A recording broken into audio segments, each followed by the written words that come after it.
It was late at night, and Sarah was driving alone on a long, empty highway.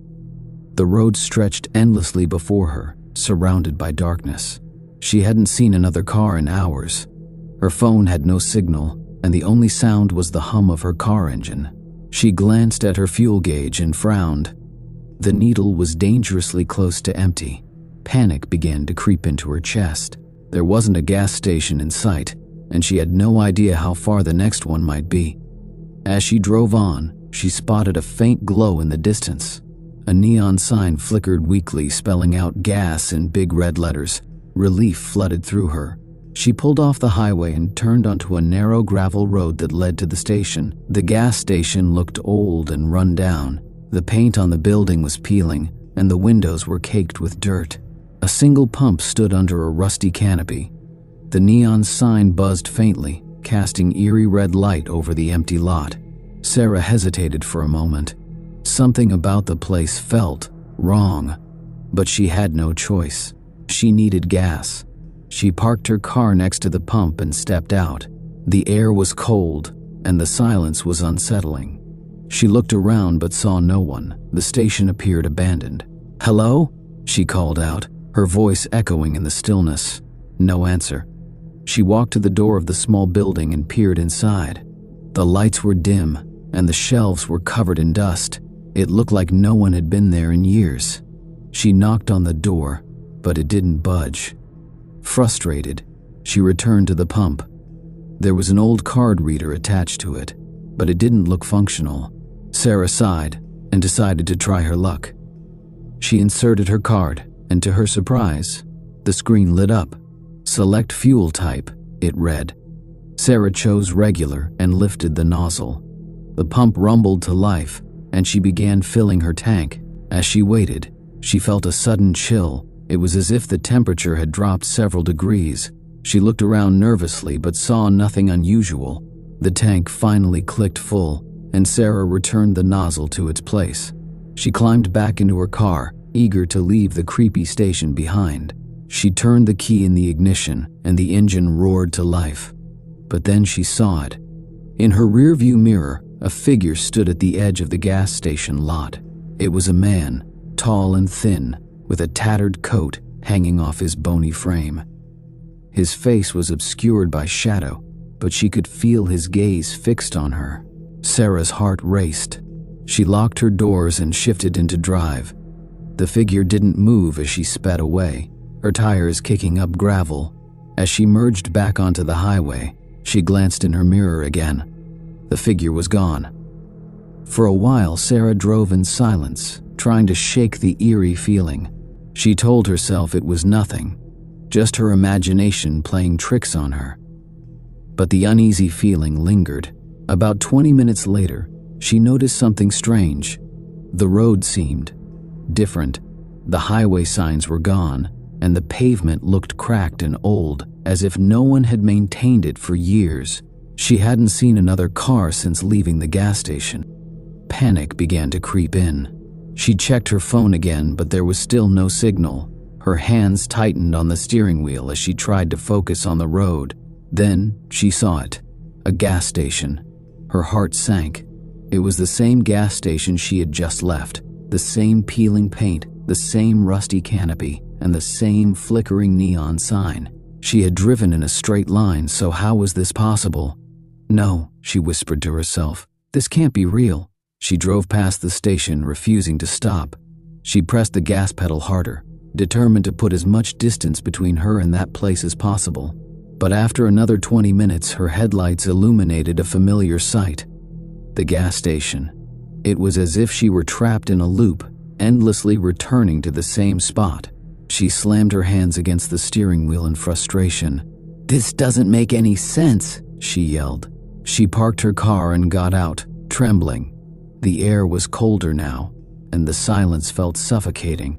She walked back to the gas station building, hoping to find some kind of explanation. This time, the door was slightly ajar. She hesitated before pushing it open. "Hello?" she called again, her voice shaking. The interior was just as she had seen before, dusty shelves, dim lights, and a heavy sense of abandonment. But now, there was something else. a faint sound like whispering coming from the back of the store.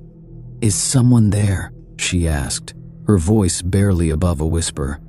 The whispering stopped. Sarah's heart pounded as she took a step closer. She rounded a corner and froze. On the floor was a piece of paper, yellowed with age. She picked it up and saw a crude drawing of a gas pump with the words "Don't leave" scrawled underneath in shaky handwriting. She dropped the paper and turned to run, but as she did, she saw him again. The man in the tattered coat. He stood in the doorway, blocking her exit. "Who are you? What do you want?" she demanded, her voice breaking. The man didn't answer. He took a step forward, and Sarah stumbled back. She grabbed a metal shelf for support, but it collapsed with a loud crash, sending cans and bottles rolling across the floor. When she looked up, the man was gone. Sarah didn't waste another second. She bolted out of the store and jumped into her car. She locked the doors, started the engine, and sped off without looking back. The highway was just as empty and desolate as before. She drove for what felt like hours, but the gas station appeared again and again, always the same, always waiting. By now, Sarah was crying, her mind racing with fear and confusion. She couldn't escape. No matter how far she drove, she always ended up back where she started. Exhausted and terrified, she finally stopped the car and slumped against the steering wheel. She couldn't keep going like this. She needed answers. She stepped out of the car and walked back to the gas station for what felt like the 100th time. The building seemed different now. The lights inside were brighter, and she could hear the faint hum of music playing. When she entered, the man in the tattered coat was standing behind the counter. His face was still hidden in shadow, but this time he spoke. "You can't leave," he said in a low, raspy voice. "Not until you understand." "Understand what?" Sarah demanded, her voice trembling. "What is this place? Why can't I leave?" The man didn't answer. Instead, he pointed to the corner of the room. Sarah turned and saw a mirror hanging on the wall. She walked toward it, her reflection blurry and distorted. As she got closer, the image became clearer. It wasn't her reflection, it was a memory. She saw herself driving on the highway, tired and distracted. She saw her car swerving off the road and crashing into a tree. The realization hit her like a punch to the gut. She wasn't alive. She had died on the highway, and this gas station was some kind of limbo, trapping her in an endless loop. "No," she whispered, shaking her head. "This can't be happening." The man stepped closer. The truth is hard to accept, but it's the only way to move on. Tears streamed down Sarah's face as she sank to the floor. She didn't want to believe it, but deep down, she knew it was true. The endless road, the repeating gas station, it all made sense now. "What happens now?" she asked, her voice barely audible. The man didn't answer. Instead, the lights in the station began to flicker, and the world around her started to dissolve. The gas station, the highway, even the man, all of it faded into darkness. When Sarah opened her eyes, she was standing in a field bathed in soft golden light. The air was warm, and a gentle breeze rustled the grass. She felt a sense of peace she hadn't known in a long time. She didn't know where she was, but for the first time, she wasn't afraid. She was free. The warm field stretched endlessly in every direction, a stark contrast to the cold, lifeless highway and eerie gas station. Sarah turned slowly, taking in the beauty around her. The sky was a soft shade of gold, and the sunlight felt as though it was soaking into her very soul, filling her with calm. "Where am I?" she murmured, her voice echoing softly. There was no immediate answer, but ahead, a figure began to emerge from the light. It wasn't the shadowy man in the tattered coat. This figure was warm and gentle, almost glowing with the same golden light that filled the air.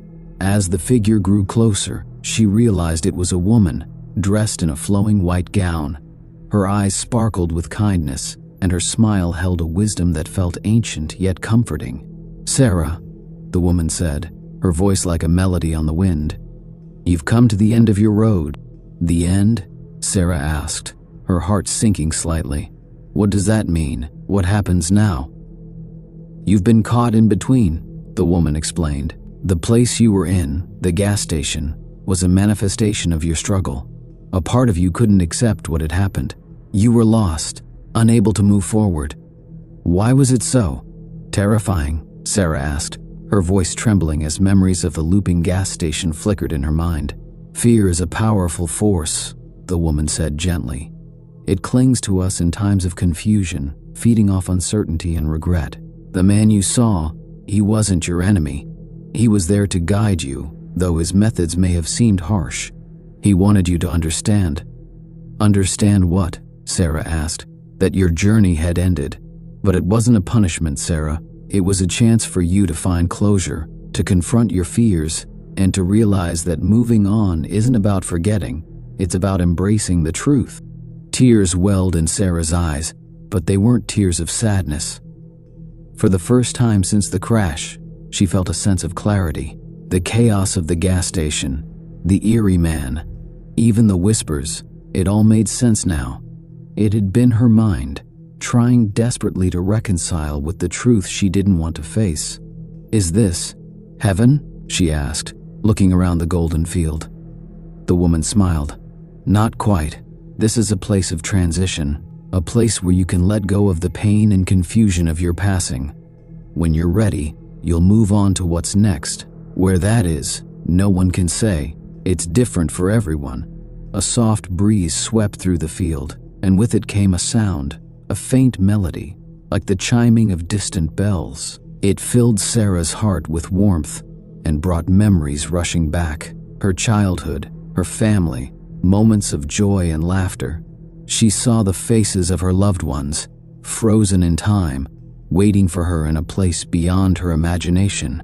"What about my family?" Sarah asked, a hint of sadness returning to her voice. "They don't know what happened. They must be worried. They'll find peace in time just as you have," the woman said. "And one day, when it's their time, your paths will cross again." Sarah nodded, feeling the weight of the woman's words sink in. She glanced down at herself, noticing for the first time that she felt light, weightless even. The tension and fear that had gripped her for so long were gone. "Thank you," she whispered, her voice steady. "You're welcome, Sarah," the woman replied. "It's time." Before Sarah could respond, the golden light around her grew brighter, engulfing the field. She felt herself being lifted, her spirit soaring higher and higher. The warmth grew stronger, wrapping around her like a loving embrace. And then, she was gone. Back on the highway, in the real world, dawn was breaking. A truck driver passing by noticed something on the side of the road, a mangled car wedged against a tree. Police and medics had arrived earlier, but found no one inside. "She didn't make it," one officer said solemnly, shaking his head. "But it doesn't look like she suffered long." The truck driver crossed himself and muttered a quiet prayer. The morning air was still and quiet, as though the world itself was mourning Sarah's passing. But somewhere beyond the veil of life, in a realm of endless peace and love, Sarah had found her place. She was no longer afraid, no longer lost. Her journey had ended, but her story would live on in the hearts of those who had loved her, and one day she would meet them again. The end wasn't the end at all. It was just the beginning of something beautiful. As Sarah ascended into the radiant golden light, her thoughts felt lighter than air. Her memories seemed to unfold before her in vivid scenes, each one filled with lessons, laughter, and moments of love. She wasn't reliving her life, she was embracing it, as if each experience had left a brushstroke on the masterpiece that was her existence. The golden light began to settle into a new shape around her. It became a vast, tranquil garden filled with trees that glimmered like diamonds and flowers whose colors she couldn't name. A crystal-clear river wove its way through the garden, and the air was filled with the sound of a soft, harmonious melody. In the center of the garden stood a massive tree with leaves that shimmered like stars. Sarah felt drawn to it, as though it were the heart of this serene place. As she approached, she noticed something surprising. Beneath the tree sat a group of people. Some she recognized instantly.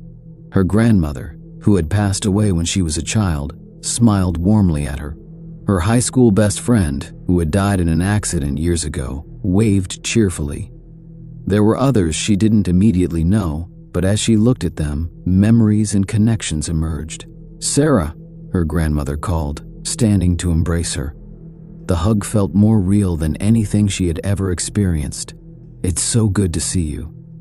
Tears streamed down Sarah's face as the realization hit her. She was truly reunited with those she had lost. I thought I'd never see you again," she said through her sobs. "You've always carried us with you," her grandmother replied gently, holding her shoulders. "And now, we can walk with you again." As Sarah turned, she noticed a figure in the distance. Her father. He had died of a heart attack when she was just a teenager. Seeing him again brought an overwhelming wave of emotion, and she ran to him, her feet light and unburdened. "Dad!" she cried, throwing her arms around him. He hugged her tightly, his voice steady and soothing. "I've been waiting for you, Sarah, but I wish it hadn't been so soon. You had so much more to give." "I didn't want to go," she admitted. "But I think I was ready." Her father nodded. "You did all you could in life, and now you've crossed the bridge. But even here, there's more to explore. This is not an end, it's a new journey." Sarah wiped her tears and looked around the garden. "What is this place?" she asked. "Heaven? Paradise? Many have called it different names," her father said. "But in truth, it's a place of reflection. Here we heal and find clarity before we move on to what's next." "What's next?" Sarah asked, though the answer didn't seem urgent. For the first time, she felt at peace with not knowing everything. "Whatever lies beyond is not something we can explain," her grandmother chimed in. "It's something you'll understand when you're ready. For now, just be, rest, rejoice." And so, Sarah stayed with her loved ones in the garden.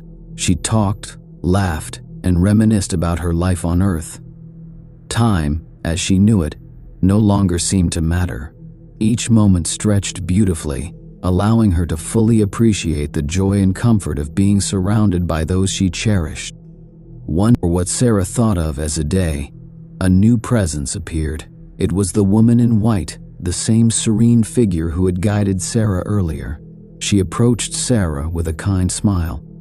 "You've grown brighter," the woman said. "You've found peace here." Sarah nodded. "I have.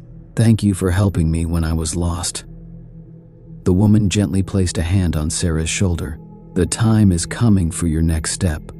But know this, your love, your essence, it touches more lives than you realize. Your family, the ones you left behind, feel it. You will always be a part of their story, as they are a part of yours." Sarah felt a pang of sadness at the mention of her family. "Will they be okay without me?" The woman's smile deepened. "They will grieve, but they will also heal, and when their time comes, they'll join you here. Until then, your memory will be their guide." Sarah closed her eyes, imagining her mother, her younger sister, and her friends back on Earth. She could see them crying but also holding on to her laughter and the moments they'd shared. She could feel the invisible thread of love connecting her to them, strong and unbreakable. Not long after, Sarah stood beneath the great shimmering tree once more. Its leaves rustled, singing a melody that was as ancient as the stars. The light surrounding the tree grew brighter, and Sarah knew it was time. "Are you ready?" the woman in white asked. Sarah took a deep breath, not because she needed to, but because it grounded her. "I think I am." The woman stepped aside, and the light from the tree enveloped Sarah.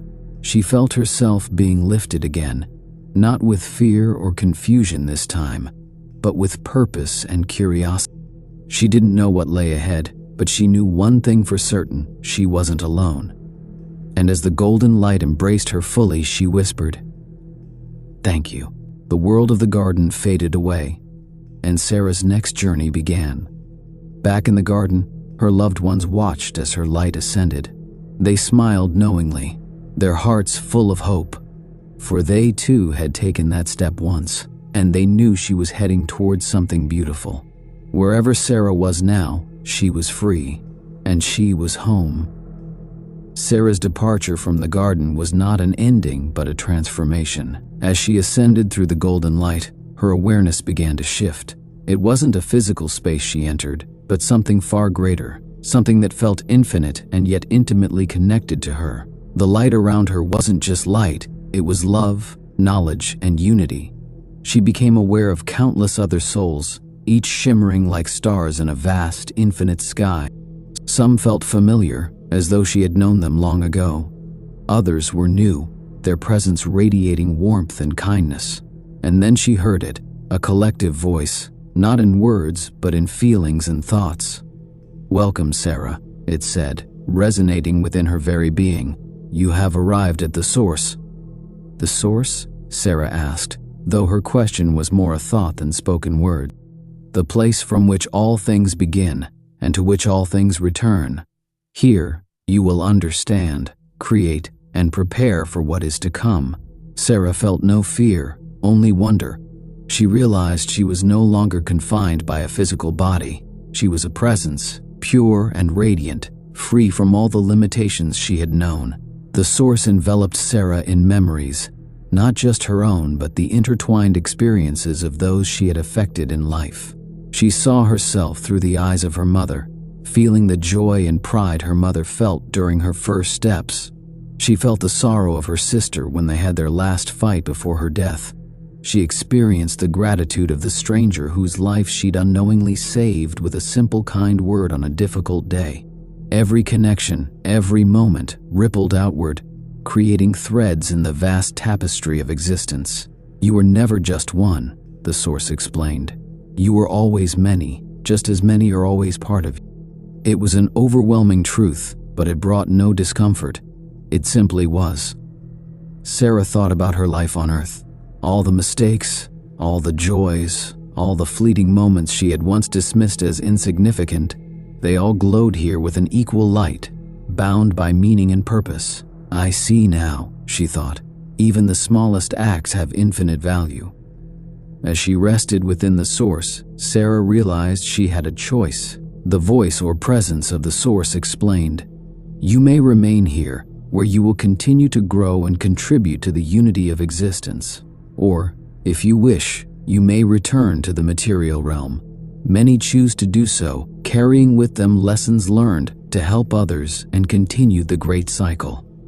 Sarah's awareness stretched, and she saw possibilities unfold like petals of a flower. To stay meant endless peace and understanding, a dissolution into the greater whole, where individuality blended into a symphony of shared purpose. To return meant re-entering the pain and struggles of physical existence, but also its beauty, its unpredictability, and the opportunity to guide others toward their own light. It wasn't a simple choice, but Sarah didn't feel pressured. The decision was entirely her own. "I want to help," she thought, the strength of her resolve surprising even her. "If there's more I can give, more I can do to ease someone's burden, I want to return." The source responded with a wave of warmth. "Then it shall be so. But remember, the lessons you have learned will remain within you, even if you cannot always see them." The light around Sarah began to shift, transforming into something softer, cooler, and more grounded. She felt weight again, a reawakening of senses, though dulled, as if only a fraction of what they had been in the Golden Garden. Her consciousness settled, and she opened her eyes. The world around her was vibrant yet imperfect, filled with sounds and textures that felt both new and familiar. She was lying in a hospital bed. Machines beeped softly around her, and the air smelled sterile. A nurse stood nearby, her face etched with shock and wonder as she saw Sarah's eyes flutter open. "You're awake," the nurse exclaimed, rushing to her side. Sarah blinked, trying to adjust to the heaviness of her body. Memories of her accident came flooding back, the highway, the crash, the endless gas station, but she also remembered everything after, the garden, the source, the choice to return. "Where am I?" she asked, her voice raspy. "You've been in a coma," the nurse said gently. "For 2 weeks. We weren't sure you were going to make it. Tears filled Sarah's eyes, but they weren't tears of sadness. She had been given another chance. Sarah's recovery was slow, but she felt an overwhelming sense of gratitude with each passing day. She noticed things she had once overlooked: the way sunlight danced on the walls, the kindness in a stranger's smile, the feeling of rain on her skin. Her family visited her every day, their tears turning to smiles as they saw her regain strength. She held her mother's hand and apologized for all the moments they hadn't understood each other.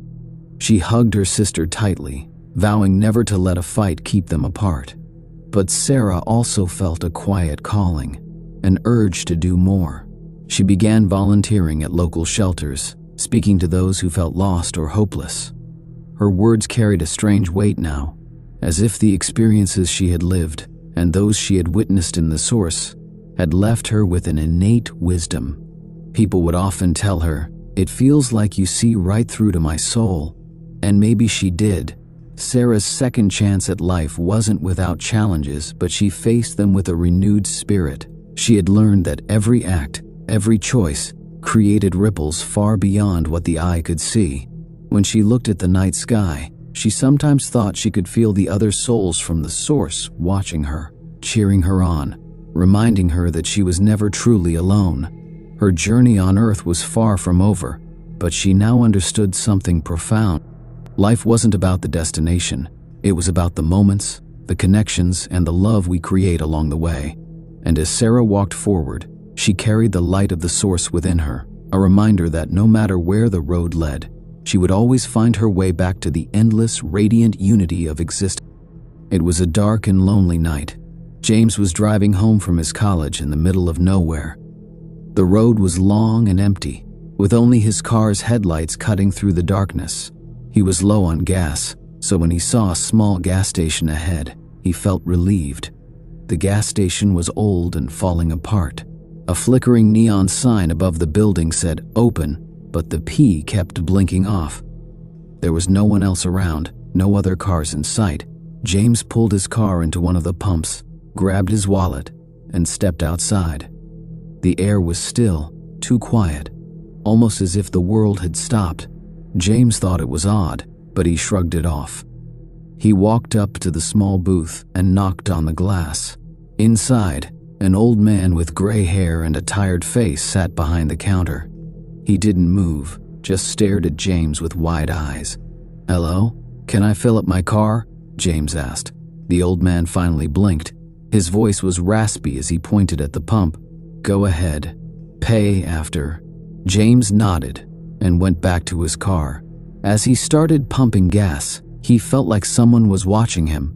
He glanced around, but no one was there. The trees by the side of the road looked like they were leaning in, their branches stretching toward him. After filling up, James returned to the booth to pay. The old man slid open the small window to take the money. But before James could leave, the man grabbed his arm. His grip was surprisingly strong. "Don't stay here too long," the man whispered. His eyes darted nervously to the dark road beyond the station. James frowned. "What do you mean?" The old man shook his head and let go. "Just leave. Quickly. They don't like visitors at night." "They? Who's they?" Instead of answering, the man slammed the booth's window shut. James backed away, his heart pounding. He hurried to his car and started the engine. As he drove away, he couldn't shake the feeling that something was wrong. James kept driving, but the empty road felt like it went on forever. The gas station's lights faded in his rearview mirror until the darkness swallowed them whole. Just as he began to relax, his car's headlights picked up something on the road ahead. At first, it looked like a person standing still, but as James got closer, the figure seemed wrong. It was tall, too tall to be human, with limbs that were thin and crooked. Its face was hidden in shadows, but its glowing eyes locked onto him. James slammed on the brakes, and his car skidded to a stop. He stared at the figure, frozen with fear. Suddenly, it started moving toward him, its arms stretching unnaturally. Panicking, James shifted his car into reverse and sped backward. But then, he realized another figure was behind his car, this one crouched low, its long fingers scraping the ground. James swerved off the road to avoid hitting the second figure and drove into the trees. The car bumped and jolted as he tried to navigate through the rough terrain. The figures followed, their movements jerky and inhumanly fast. Branches scratched the sides of his car like nails on a chalkboard. James didn't care. He pressed the gas pedal as hard as he could, his heart pounding in his chest. But the creatures were gaining on him. One of them jumped onto the hood of his car, its face pressed against the windshield, revealing skin that looked like melted wax and eyes that glowed yellow. James screamed and swerved, throwing the creature off. But now his car was stuck. The wheels spun uselessly in the muddy ground. James didn't have time to think. He grabbed his phone and ran into the forest. The trees seemed to close in around him as he ran. The darkness was so thick that even the moonlight couldn't break through. James tripped and fell, his phone flying out of his hand and landing somewhere in the bushes. He crawled forward, breathing hard, when he heard a sound behind him, a low guttural growl. Slowly, he turned around. The creatures were there, their glowing eyes like torches in the dark. One of them tilted its head, as if studying him. Then, it let out an ear-piercing scream. James scrambled to his feet and kept running. His legs burned, and his lungs felt like they were on fire. He didn't know where he was going, but he knew he couldn't stop. After what felt like hours, James saw light ahead. It was another gas station, bigger and newer than the first one. He burst out of the woods and onto the pavement, waving his arms wildly. A man in a uniform stepped out of the station looking confused. "Hey, are you okay?" James collapsed to his knees, gasping for air. "Help! There's something in the woods." The man helped James up and brought him inside. James looked back at the forest, but the creatures were gone. For a moment, James thought he was safe. But then he saw something in the man's eyes, yellow, glowing like the creatures. The door locked behind him,